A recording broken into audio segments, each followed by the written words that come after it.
अग्नि महापुराण 141वां अध्याय। 36 कोष्ठों में निर्दिष्ट औषधियों के वैज्ञानिक प्रभाव का वर्णन।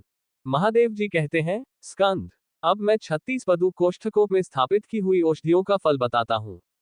इन औषधियों के सेवन से मनुष्यों का अमरीकरण होता है। ये औषध ब्रह्मा, रुद्र तथा इंद्र के द्वारा उपयोग में लाए गए हैं।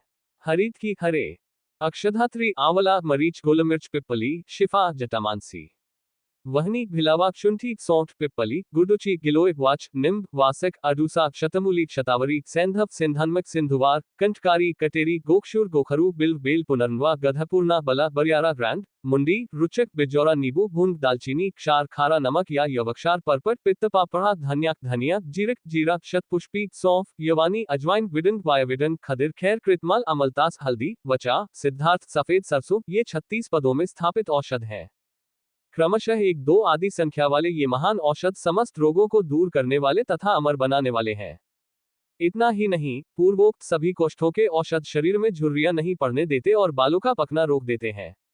इनका चूर्ण या इनके रस से भावित बटी, अवलेह, कषाय, काढ़ा, लड्डू या गुड़खंड यदि घी या मधु के साथ खाया जाए, अथवा इनके रस से भावित घी या तेल का जिस किसी तरह से भी उपयोग किया जाए, वह सर्वथा मृत संजीवन, मुर्दे को भी जिलाने वाला होता है। आधे कर्ष या 1 कर्ष भर अथवा आधे पल या 1 पल के तोल में इसका उपयोग करने वाला पुरुष यथेष्ट आहार विहार में तत्पर होकर 300 वर्षों तक जीवित रहता है। मृत संजीवनी कल्प में इससे बढ़कर दूसरा योग नहीं है। 9 औषधों के समुदाय को एक नवक कहते हैं। इस तरह उक्त 36 औषधों में 4 नवक होते हैं। प्रथम नवक के योग से बनी हुई औषधि का सेवन करने से मनुष्य सब रोगों से छुटकारा पा जाता है। इसी तरह दूसरे, तीसरे और चौथे नवक के योग का सेवन करने से भी मनुष्य रोगमुक्त होता है। इसी प्रकार पहले, दूसरे, तीसरे, चौथे, पांचवें और छठे शठ के सेवन मात्र से भी मनुष्य निरोग हो जाता है। उक्त 36 औषधियों में 9 चतुष्क होते हैं। उनमें से किसी एक चतुष्क के सेवन से भी मनुष्य के सारे रोग दूर हो जाते हैं। प्रथम, द्वितीय, तृतीय, चतुर्थ, पंचम, षष्ठ, सप्तम और अष्टम कोष्ठ की औषधियों के सेवन से वात दोष से छुटकारा मिलता है। तीसरी, 12वीं, 26वीं और 27वीं औषधियों के सेवन से पित्त दोष दूर होता है तथा 5वीं, 6ठी, 7वीं, 8वीं और 15वीं औषधियों के सेवन से कफ दोष की निवृत्ति होती है।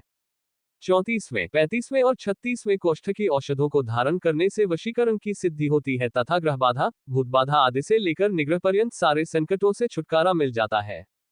प्रथम, द्वितीय, तृतीय, षष्ठ, सप्तम, अष्टम, नवम, एकादश संख्या वाली औषधियों तथा 32वीं, 15वीं एवं 12वीं संख्या वाली औषधियों को धारण करने से भी उक्त फल की प्राप्ति, वशीकरण की सिद्धि एवं भूतादि बाधा की निवृत्ति होती है। इसमें कोई अन्यथा विचार नहीं करना चाहिए। 36 कोष्ठों में निर्दिष्ट की गई इन औषधियों का ज्ञान जैसे तैसे हर व्यक्ति को नहीं देना चाहिए। इस प्रकार आदि आग्नेय महापुराण में 36 कोष्ठों के भीतर स्थापित औषधियों के विज्ञान का वर्णन नामक 141वां अध्याय पूरा हुआ।